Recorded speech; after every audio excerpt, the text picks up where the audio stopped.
Yeah,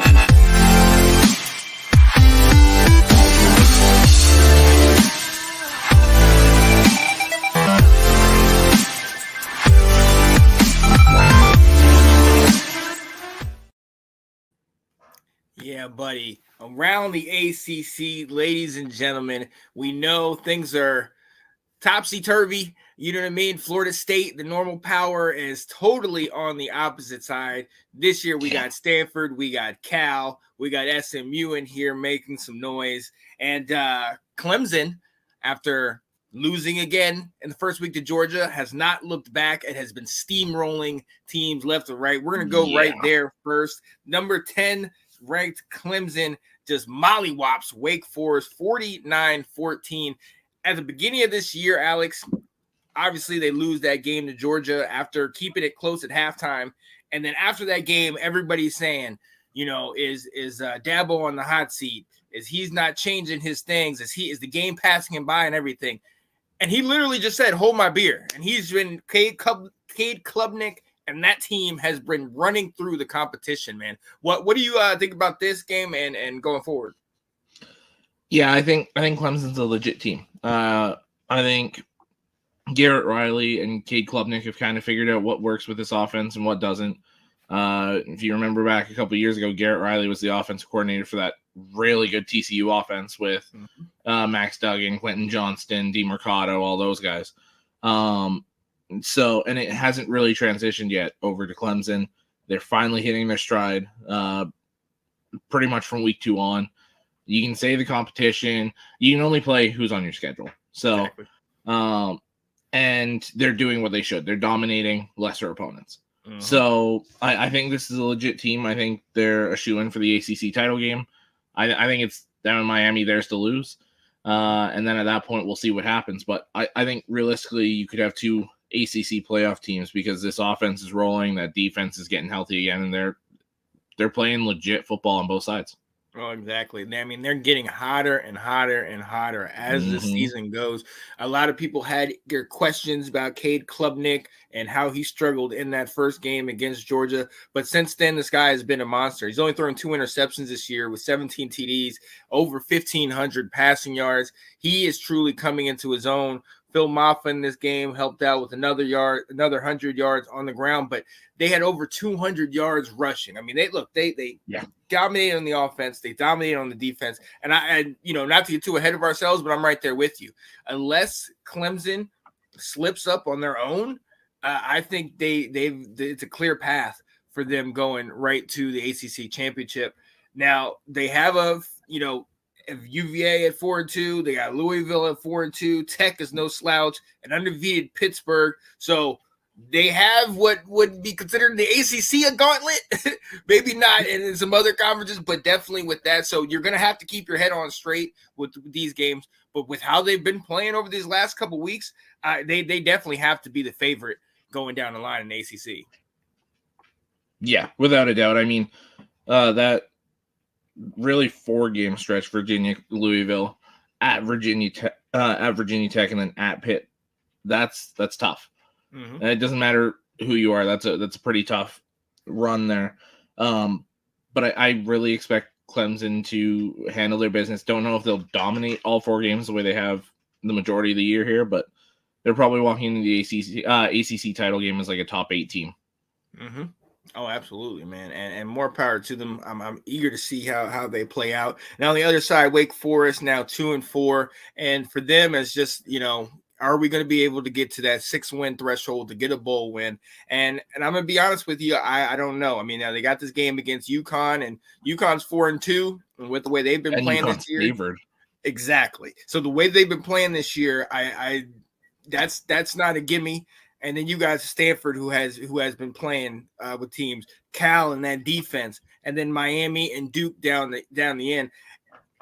If you want me to take the over/under, I think I'm going to take the under on this. I don't think that they get to that 6-game threshold, man. What do you think? Yeah, to win 4 games out of UConn, Stanford, Cal, you guys, Miami, and Duke, I don't like those odds. Yeah. I really don't like those odds, especially at Miami, at North Carolina, at Stanford, at UConn. Right. That's 4 road games in that 6-game stretch. you're probably the underdog in at least 4 of those games, maybe all 6. Yeah. I don't like their chances. Yeah, so shout out to them, and we'll see what they can pull off. And look, they've been in a number of these games. At North Carolina State game, they lost by 4. They lost to Louisiana by 3. They lost to UVA by 1. They've been in games. They're not getting. This Clemson game was an outlier. They haven't been getting rolled on, but down the line, you're gonna have to figure something out. So we'll see what happens with them going forward. You mentioned it. They do play North Carolina on the 16th of November. North Carolina right now, and man, first and foremost, rest in peace, Tyler Croft. For those of you who don't know, lost his battle with cancer. Big part of the North Carolina community, and our hearts and minds go out to the family and of him. It stinks to hear that. Definitely kind of overshadowed the game a little bit, but we came into it. We went into a game against a team that is not bad. A 4-2 at the time, now 5-2 Georgia Tech team that has definitely had a turnaround over these last couple years. Look, North Carolina has just been over. That defense has been really not helping us, and we didn't have a poor game against Haynes King. Haynes King didn't have over 130 yards in the air, but it was the fact that they were able to run the ball. And we have been getting gashed all year long by that run game. They had damn near 400 yards on the ground, 371 to be exact, on almost 50 carries and 5 total touchdowns. That is their game, but they did what they wanted in this ball game. And the way we've been playing, you start to lose. You lose a game, you lose a second game, you lose a third game, and then you start to get to that point in your mind where you're like, okay, when's the shoe going to drop? When is it going to happen? When are we going to mess up? And another close one that we could have won at several points in it, but we were not able to get it done. Omarion still giving me 100 yards. Jacoby Criswell still dual threat, giving me some good things. They're playing, Alex, but as a fan, it's hard to watch, man. Yeah, I mean, and it's the crushing part is that defense. Like you said, that inability to stop the run, because you're putting up points. It's not like your offense isn't rolling. Pass game, run game, you guys can do it all offensively. It's just you're having to play from behind. So then Hampton gets kind of pushed aside because then you got to pass the ball more and try and play catch up and keep up, right? So something's got to change here, because I mean, this is another one where I like your guys' odds better to make that bowl eligibility. But I mean, Virginia, Florida State can sometimes run the ball. Boston College is a strong team, and then NC State can pound the rock as well. So there's gonna be some games where you're gonna have to solidify that run defense to have a shot. Oh, yeah. No, absolutely, man. And yeah, to your point, those games coming up, I mean, look, none of those games are over with. Like, none of those games are a gimme, but also none of those games are out of reach. I mean, I think there's a 50-50 shot that we can win any of those. So it's right there in front of us, and we know Mac Brown's going to get those guys fired up to play. So we'll see. We'll see going down. Now, let's go on the flip side. You look at this Georgia Tech team, which, a lot of people have been kind of sleeping on these guys. Obviously, we know they get that big victory against Florida State, which doesn't seem that big now with, Florida State being as poor as they have. But they go toe-to-toe with Syracuse, who we know has been solid. They beat a good Duke team. They don't lose by much to Louisville. But you see them going down the line with Notre Dame, at Virginia Tech, Miami, and then obviously they got Georgia and North Carolina State down the line. Like you said, I look at our schedule, and it's definitely a lot more favorable, but they only need one more to be bowl eligible. Now, realistically, I think they can get that, but can they make some noise down the line and maybe shock some people? I mean, they've got the recipe to absolutely do it. They play pretty good defense. They run the ball very well. And Haynes King is accurate and can throw the ball when need be. But that's the perfect recipe to take down a Notre Dame, take down a Miami, potentially take down a Georgia. Now, do I see them winning any of those 3 games? Probably not. But I think that also bodes well for them playing Virginia Tech and NC State. And with NC State, I mean, we'll probably touch on them right away here, but we got to see what's happening with Grayson McCall. Right. So that drastically changes what kind of NC State team you're getting. Exactly. And NC State had been struggling this year, although being able to make some big get some big victories. Unfortunately, this last week they did fall to Syracuse, but I do think a lot of that has to do with McCall's injury. And for those of you who don't know, McCall was scrambling out, ran up, got hit, his helmet got popped off, and then he got taken down. His head slammed down. It was nasty. It was not good to look at. So he got carted off the field, and our prayers go with him. Hopefully he gets a recovery. But with that being said, if he's not in there, I don't like their chances. They lost this game to Syracuse. What are your thoughts, man? Yeah, I don't really know what to think about them. We'll have to see. CJ Bailey came in, played fairly well. 330 yards, 2 touchdowns, had the interception. But we'll have to see. Give him a full week in the practice reps with the ones, knowing he's the guy, and we'll have to see from there what's the rest of their schedule look like here. They've got Cal this week on the road, then they host Stanford, host Duke, go to Georgia Tech, and then to you guys to end the season. To win 3 of those games, I don't really like their chances. I think they just miss a bowl game.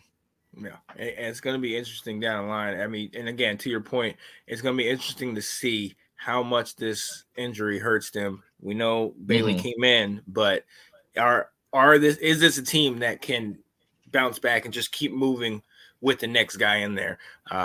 So we'll see. On the flip side, you got Kyle McCord continually doing well. 5-1, this Syracuse team. LaQuint Allen continuing to ball out. Jackson Meeks had 11 receptions, over 116 yards and a touchdown. This team step by step. And they're still continually under the radar. They're not ranked, but I mean, we've talked about these guys all year. McCord has found a home out here. These guys are a dangerous sleeper. I mean, what do you think? Yeah, I think this is a team that nobody should feel comfortable playing them, because we've seen McCord in this offense fly all over the field, whether it's running, passing, Meeks, Allen. When McCord has those pieces around him, he's that dude. He plays very good football when the team around him steps up. And I think the underrated thing is that defense. They play very good complementary football. They don't make too many mistakes. They get the occasional turnover, but they're not that defense that's either boom or bust. You know what you're going to get from the Syracuse defense. They only need one more game to be bowl eligible. I really like those odds. Big game with Pitt next Thursday. They're on the bye this week. And then Virginia Tech at home. Go to Boston College, go to Cal, host UConn, and then host Miami. That is massive. Yep. Them hosting Miami. That could potentially, if Syracuse runs the table here, that might be for who goes to play Clemson in the ACC title game. That's the thing. I mean, look, we see it's all right in front of them. You got it. I mean, tough matchups out there, but the way that they've been playing, if they could put this thing together, they can continue to run the ball. They continue to pass well and play complementary football on defense, like you said. Hey, their luck is just as good as anybody else's. I mean, I really love what they're doing out there, man. I definitely love what they got going on. Let's keep going. We talked about it. Notre Dame back on top, destroys Stanford. Actually had a little bit of a passing game in this one. Shout out to Riley Leonard getting it done. This is what they are supposed to have been doing throughout the year. But again, I have to ask you, you have this game. Louisville's a tough team. They barely get past them. They have the blowout to Purdue, but then you see the game against NIU. Can we finally say this is the real Notre Dame? No, because like we had the discussion in the group chat there, they're the walking wounded defensively right now. Yep. I think EK said they've got 3 corners left on scholarship that are healthy. And defensive linemen dropping like flies, and we still don't know what this Notre Dame team is because we can't keep the same group on the field. Right. So, and that is a brutal thing for them to have to face with Georgia Tech next weekend and going to Georgia Tech to play. I still like their ability to stop the run, so I still like their chances against Georgia Tech, but the 11-point spread to me is a bit ridiculous. Yeah. That's definitely a bit of a stretch. But yeah, and then you said Georgia Tech, and then they also have they have a number of teams down the line. They got Army, who's undefeated right now.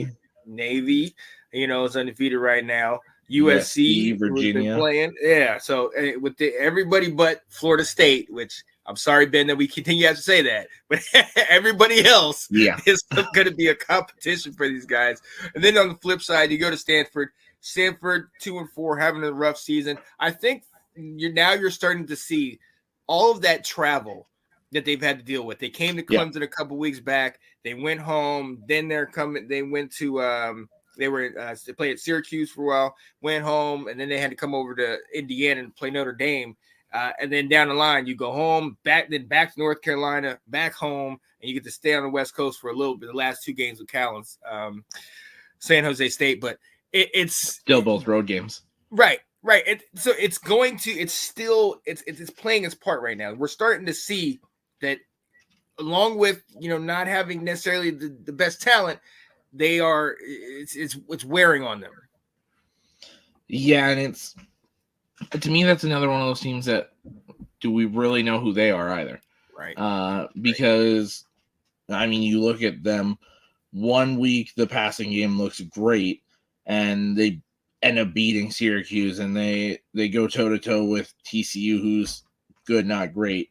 But then you have the back-to-back weeks, really 3 weeks in a row here, where you can only put up 14 on Clemson, and 7 back-to-back weeks, Virginia Tech and Notre Dame, one of those games being at home. So what is the identity of this team? They need to figure that out and get rolling here. As far as bowl eligibility, I don't really like their chances. That schedule's pretty tough. SMU, Wake Forest, NC State, Louisville, Cal, and San Jose State. That's tough. Yeah. Oh yeah, that's definitely not easy. What's up, Ben? He's watching. He said, "Watch it, Spencer." Hey, look, Ben, we ain't that much better, but now we do have 2 more victories. But still, I'm gonna go easy on your guys. Man.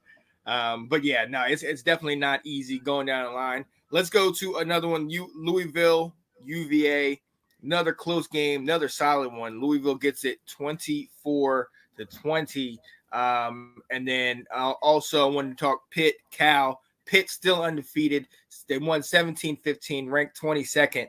And Desmond Reed is a name that's starting to definitely pop up on a lot of people's radar. He definitely torched North Carolina when he played us. And I believe their quarterback, Eli Holstein. Yeah.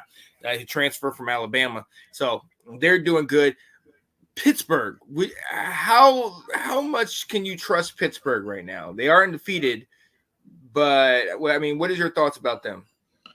So they're on the bye this week as well, same as Syracuse. We're going to find out in their next 2 games. Mm-hmm. They host Syracuse, they go to SMU. That's 2 tough games, 2 really good offenses back-to-back. If they come out of that one, then I think they can make it a contest against Clemson. Oh, yeah. If they kind of start to falter here, then I think Clemson mops the floor with them, and they're on the outside looking into the ACC title game. But as of now, I think this is a damn good football team, should be taken seriously, and can't wait for those next 2 games. Oh, yeah, absolutely. And shout out to Coach Narduzzi. He's always had that defense playing well, and now you got yourself a quarterback, and you got pieces on this offense. Look, he had them rolling with Kenny Pickett a couple years back. We've seen once you get that offense rolling, they can be a tough team, especially in the ACC, man. So I'm eager to see kind of how they go down the line. Cal's at 3-3. I love this team. I love this defense. I think that travel is also playing a big role with them. But you can look at them going down the line with They got SMU in there. They got NC State. They got Oregon State, Wake, Syracuse, and Stanford. So same thing I'm talking about before, where even if you're having success, it's going to wear on you, that jet lag going back and forth from the East Coast to the West Coast, playing these type of games, man. And it's hard for any team to be able to sustain success when you can't get a decent night's sleep. Yep. Now, I will say I do like their chances to make the bowl. I think that schedule is favorable to get 3, which is all they need. So I like their chances to get a bowl game this year. Oh, yeah. Yeah. I'm with you on that. Look, that we're around the ACC. So let's talk about, we talked about these teams. Let's go right down. We've already kind of given one of our teams that we think is going to make it to the ACC Championship in Clemson. Who, in your opinion, is the other team that meets them in the ACC Championship? To me, it's still Miami. I know they've looked weak against a couple teams. They've kind of played down to the level of some of those other teams. They let Cal get up on them big before waking up and kind of stealing that game back. But to me, this is still, in my opinion, probably the second best team in the ACC. They looked like the best right off the bat, and then Clemson remembered how to play football. So to me, until shown otherwise, it's Miami Clemson. Oh, I like that. I'm gonna go to the team we just talked about, Pittsburgh. I think the way that they're playing defense, now that they have the emergence of Desmond Reed and they have Eli Holstein, who's been playing well, I think if they can stay healthy and they can continue to run their style of offense, I believe that they can sneak in there. Miami, we know how good they are, but to your point, the Virginia Tech game, the last game against Cal, they're letting these teams get ahead, and they keep coming back. But how long is that going to happen? When is it going to strike midnight for these guys? I hope Cam Ward and them continue to have success and keep going. But I think Pitt could. I think they have a team that might be built to withstand that gauntlet and then meet Clemson in there. So we'll see. We'll definitely see. College football update with your host, Sean Spencer. Hey.